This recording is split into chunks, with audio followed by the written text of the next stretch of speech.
Thanks very much, Bill. Just a couple of very quick housekeeping things. We'll have PowerPoints from this event to be downloaded next week from and we'll be sending you the link. And there is a networking session on this evening from 5 till 6 if you wish to be involved in that. Okay, my session here is just really giving a bit of context to the Future of Local Government program. And we might make a start with that. Oops, sorry. Just showing a short 3-minute video to set the scene. Thank you.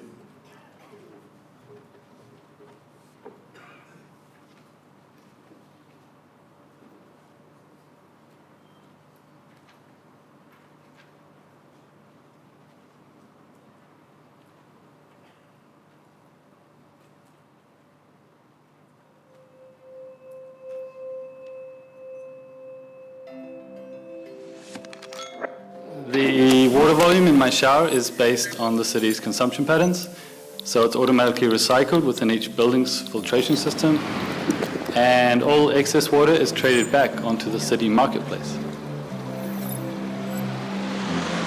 My coffee machine talks to my alarm clock.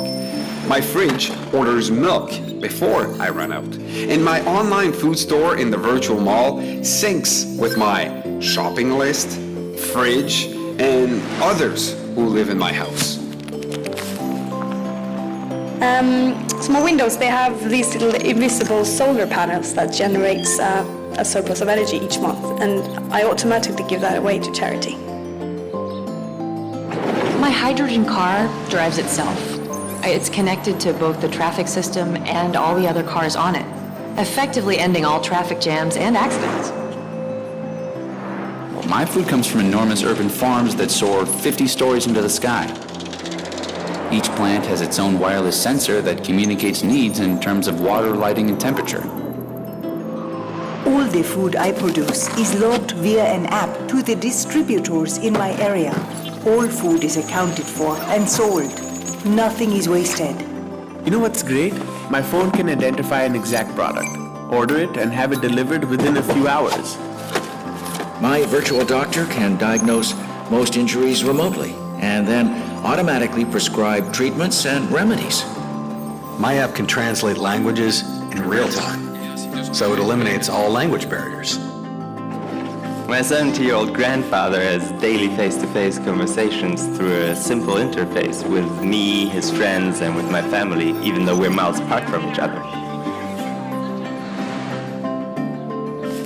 Before, I had less time to connect with people close to me, and now, thanks to the time saved by new tools like connectivity, I can eat dinner with my kids, watch old films with my wife, and play soccer with my friends. My park is lit by artificial sunlight. The trees have, like tiny wireless streams of fiber running through their trunks that sort of organically adapt like nature, which give coverage to where it's needed the most. All of the stories you've just heard are based on Ericsson employees' visions of the networked society in 2030. What's yours?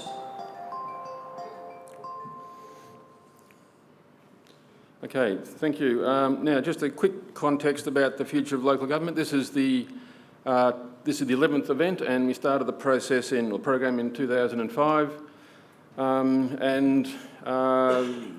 I suppose part of the rationale was trying to get a longer-term view of where local government is going to be situated and where does local government want to head rather than where do other people want to see local government.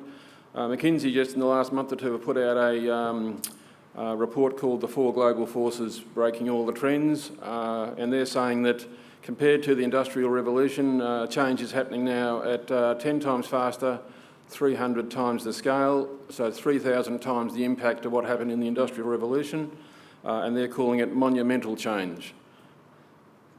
And the four global forces that they refer to are ones of urbanisation, global connectivity, accelerated technology, and the impact of an ageing population. Just to look at the accelerated technology, they're saying that me-commerce is here now, which is mobile electronic commerce. The Internet of Things, which you just saw those references to, where everything is connected, is also upon us. The Internet of Things is really going to have vast implications for local government in terms of making sure that all councils have total sort of connectivity, so that the federal and state governments can hand out funds for roads and a whole range of other things with complete accuracy as to where they're needed. And in terms of the growth in population, the growth of the internet and of the Internet of Things, and the number of things that people have hanging on their belts and their watches, etc., is going to be growing exponentially. The driverless trucks are travelling now down Germany's autobahns. We had at the Asset Management Conference a couple of weeks ago, the CEO of Roads Australia saying that driverless cars will be in Australia in the next 2 or 3 years. And within 10 years, that private car ownership will be a thing of the past. No more crashes, no more congestion. And this was coming from someone who's quite conservative in the things he says. There was something in this morning's paper which you have a copy of. So massive change is happening. And it's hard to cope with it. So which way does local government want to go in the future? That depends what we want to achieve. How do we want to implement strategic change? We all can handle the hundreds of day-to-day issues that sort of descend upon us just every day. But how does the councils and the sector want to move ahead? Councils have their individual plans, but the new imperative in local government will undoubtedly be how to actually define a strategic direction for the sector and to move forward just with some sort of coherence and, as Bill said, in a collaborative and innovative manner. A few councils are doing some exceptional things quite well at the moment, obviously, and most councils have had a long history of community engagement and innovation and collaboration, but we probably haven't even started to scale that mountain yet. Okay. The Future Local Government program really started back in 2005 because there was a recognition that there was no game plan for the sector. We have the most complex service business just on earth. Councils have a myriad of plans which have been recently called spaghetti because they tend not to link up to one strategic direction. And there's often a lack of confidence in local government by state and federal governments. Because of that lack of integration of plans across a council and across councils.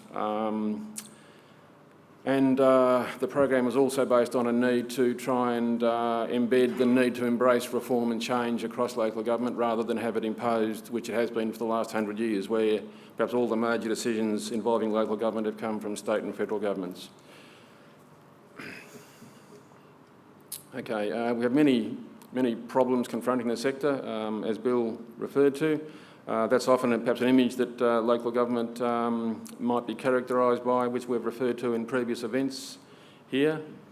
And the journey really has had some steps in the way, where the first few events we had in these conferences were really looking at the role of local government. We had speakers coming here from around the world. There was a high degree of agreement that the role was really facilitating the building of stronger and more successful communities, improving community wellbeing, placemaking, those sort of aspirations, and that the primary role of local government is really community governance rather than purely looking at the service delivery aspects of rates, roads and rubbish, and that to get that community governance to start delivering what communities want was really a need to facilitate strategic alliances, to facilitate the defined outcomes from communities. Then we started moving on about 2009 or 10, looking at shared services and amalgamation, and also a growing recognition that local government can't keep doing things 79 different ways. It's not compatible with the sort of network digital age we just saw on that video. And in Britain they're asking, can local government collaborate and innovate its way out of quite draconian funding cuts that have happened over there in the last 4 or 5 years. And it does tend to get down at the issue of the individual council to change management and organisational culture. A couple of years ago we had a survey of people at this event. Does local government require transformational change? About 90% said yes or partly yes.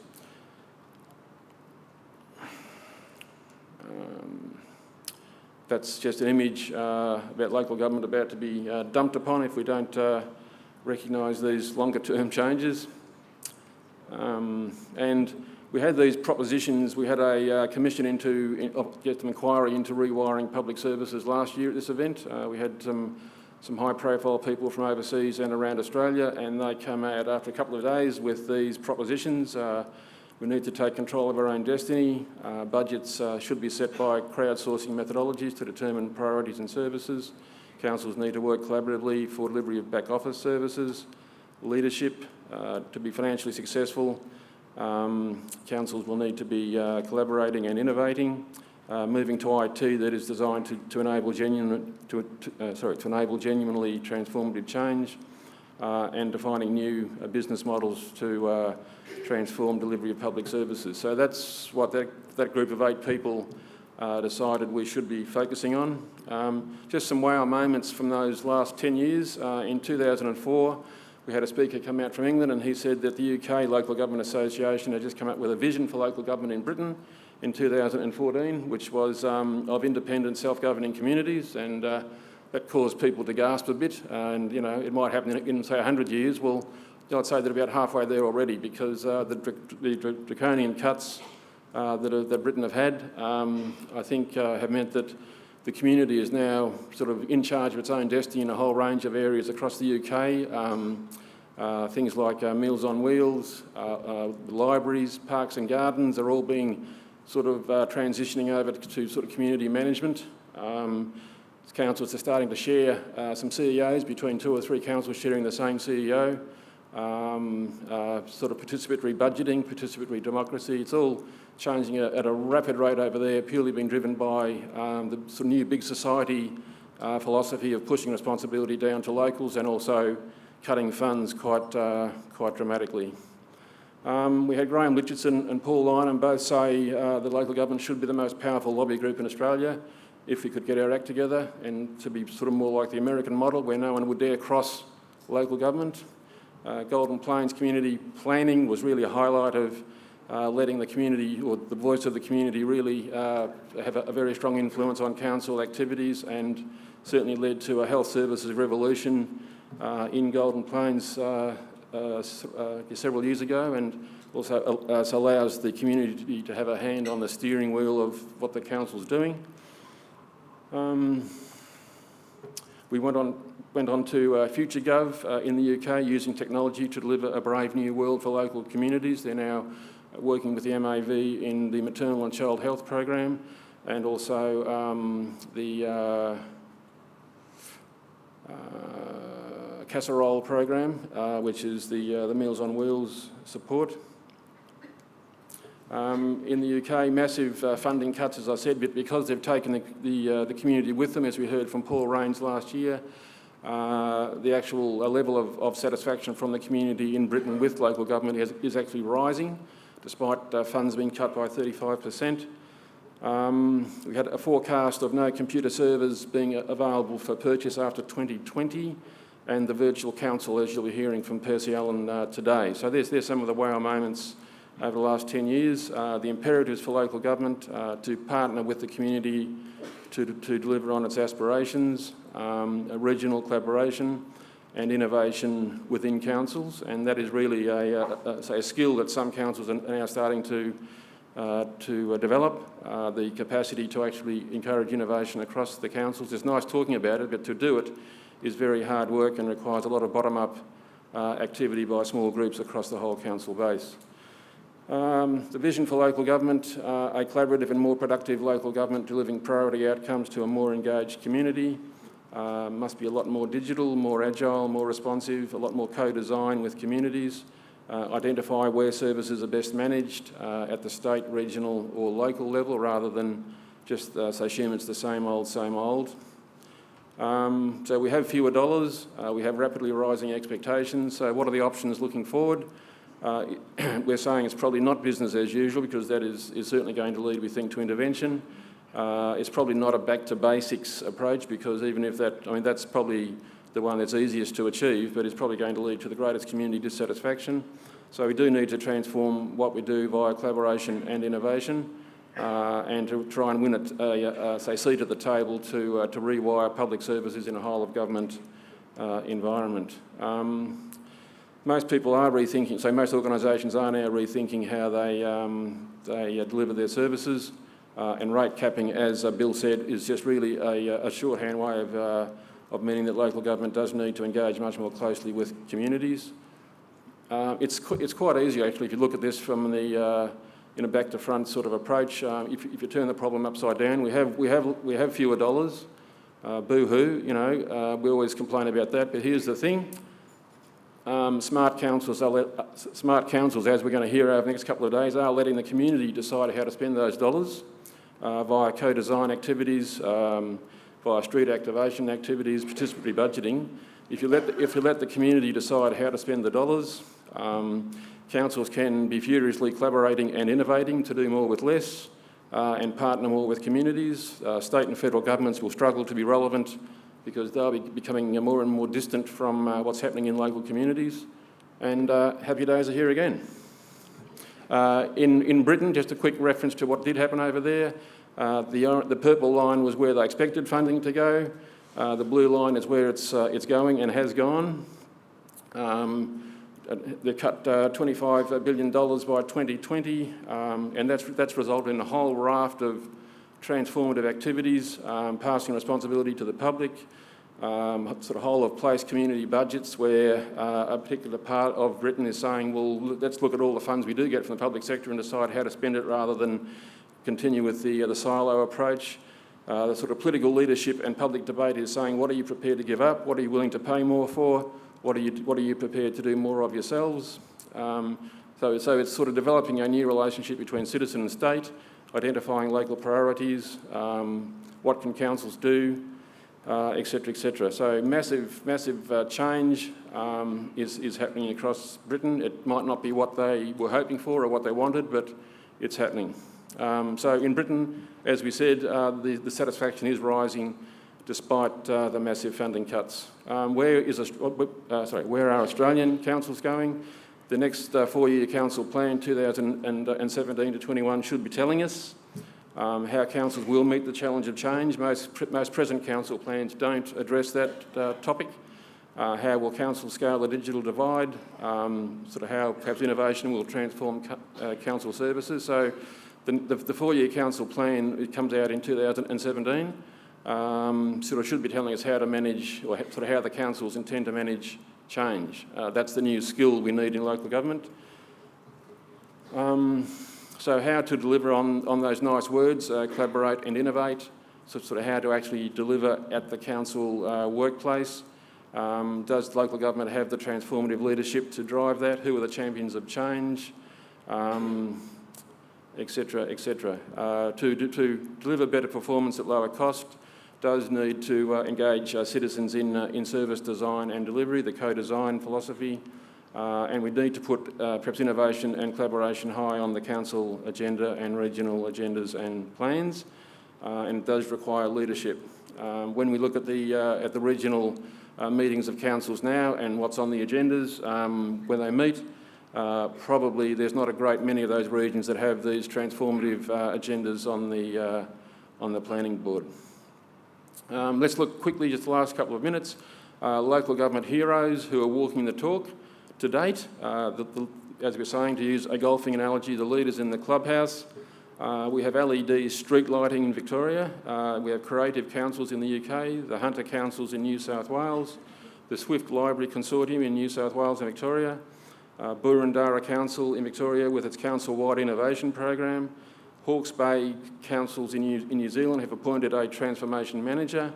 The Victorian Local Government Enablement Platform pilot councils who have put their hands up to be seeing how we can come up with a sort of a platform for the cloud whereby that can enable collaboration and innovation without the councils having to invest in it. The UK Local Government Association with their Rewiring Public Services program, FutureGov with their transformative projects Patchwork and Casserole, the Cardinia Council, which we'll be hearing about tomorrow with the activity-based working. And Martin Gaffer, the CEO of City Town Council in the UK, who some of you might have heard from before. So I'll just go through this very, very quickly. In street lighting today, Victoria has, with LED street lighting, has installed or is planning to install about 250,000 of these LED high-efficiency streetlights, which places us number 2 in the world behind New York in terms of who's installing those right now as we speak. And that's resulting in savings of some $450 million, et cetera, et cetera. So that's because the councils have been collaborating and have done this together. That's enabled this to happen in Victoria at a far greater rate than perhaps most other places around the world. 250,000 lights happening. Sorry, just wait till this catches up.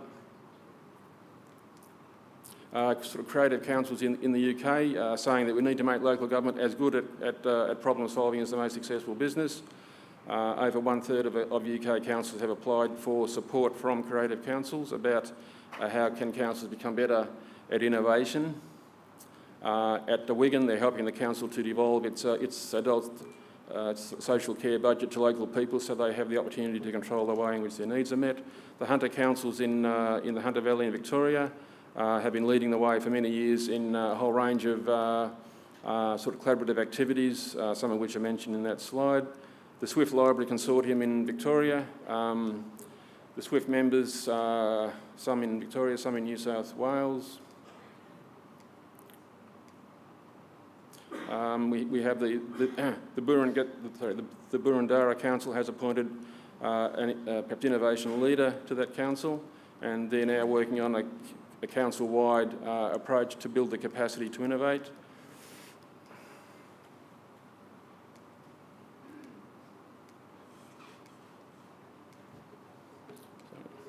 Victorian Local Government Enablement Platform. We've asked councils if they'd like to participate in cloud platform, which can really mean that councils don't have to all install their own cloud connections, pay for separate cloud connections. There's one point of contact. There's 6 proof of concept trials underway now. Councils have been putting up their hands to be part of that. And that's a sort of sector approach to cloud rather than have each council do their own thing and have the same vendor lock-in that we've had for the last 50 years where the council's computer software suppliers control the council systems.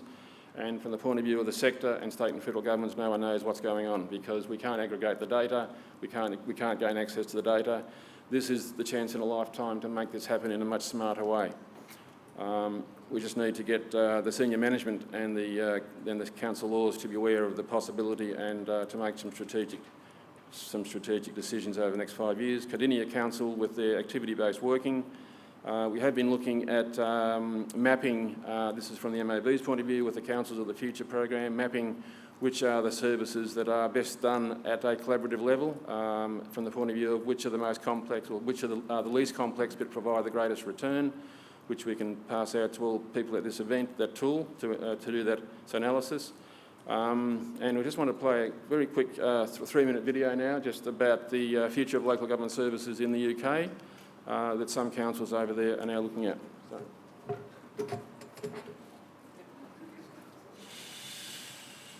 Right, here we go. 4 minutes on the future of local government services. Meet Martin Gaffer, Chief Executive, City Town Council. He and his team have been jolly busy lately. Gosh, we've been jolly busy lately, says Martin. And they have been. Councils have been working hard to improve services. But this is a slog. Technology is a big part of the problem, and frankly, the council's piggy bank has been taking a bit of a pasting. I'll explain. Here is City Town Council, delivering services to local people. It's one of hundreds in the country, all doing the same kinds of things. Look inside. Here are City Town's major services: housing, children, adults, environment, public health. Let's wind back to environment. It is itself a collection of services, say development, waste, parks, cleaning. In one way or another, these all depend on technology, usually separate proprietary technologies that are not very flexible and not easy to join up. Looking at just one of these services, it's made up of components doing very similar things to the components of other services, things like case management, mapping, addresses, payments, and so on. Usually only a small part is specific to the council's own way of doing things. Look at it all together, there's quite a lot of costly stuff that could be more effective. Now, Martin's been thinking. Here's a picture of Martin thinking. What if it were possible somehow to group the common tasks together? Combine all the red bits, let's say case management, and have it done by a single piece of technology. Then the blue stuff, maybe mapping. Similarly with the green bits and the yellow bits. Not only that, what if it were possible to group these not just across a single council services, but across all councils? And perhaps also we could find ways to put those specific, unique bits of the council service together too. This is where Martin's head of IT comes in. Meet Steve Techieman. Yes, he does look a bit potty, but he knows his stuff and he's got good ideas. I think I know how to do this, says Steve, and I think he's right. It's now becoming possible to access computing capabilities over the internet and to knit them together to create better services without many of the restrictions of traditional technology. Cloud! Shouts Steve, which is quite a popular thing to shout nowadays. Many technology companies are getting involved. All of the big ones, lots of medium-sized ones, and gazillions of small ones, together providing a rainbow of capabilities and funky new ways of doing things at much lower cost than now. Councils can package together whatever combination of these technologies they need. Steve, because he's a tech bloke, gives this a name. Platform. Whatever. The good thing is, it could make a huge difference for residents. Here's Cynthia, a City Town resident. Using Steve's platform thingy, the council can knit her just the services she needs, and knit different services for Cynthia's son Cyril, and also for Cyril's mate Aziz, and Aziz's cousin Issy, and Issy's friend Lizzie, and perhaps even knit a bobble hat for Steve. And there's another thing, says Steve. This will change what council staff do. Because they will be less burdened with the running of the council machine and gluing its non-joined-up bits together, they'll be able to focus more on providing vital people-facing services the machines just can't. And there's another thing, says Steve. This doesn't have to be restricted to the council. It will be possible to knit in other services like health, police, charities, and third sector organisations. So, councils all over the country could turn from deliverers of a standard set of services for all residents to providers of exactly what each resident needs. All this enabled by new technology platforms made from bits of cloud. Steve, this cloud thing, says Martin, reflectively. It's not just about doing technology better, is it? Absolutely not, says Steve, excitedly. I think it's going to change our business. OK, hands up, all this does mean big changes in technology and in ways of working, and it certainly won't happen overnight. But there are big prizes. Better, more responsive services, more openness, people more connected, increased growth, maybe even improved democracy. Which is nice.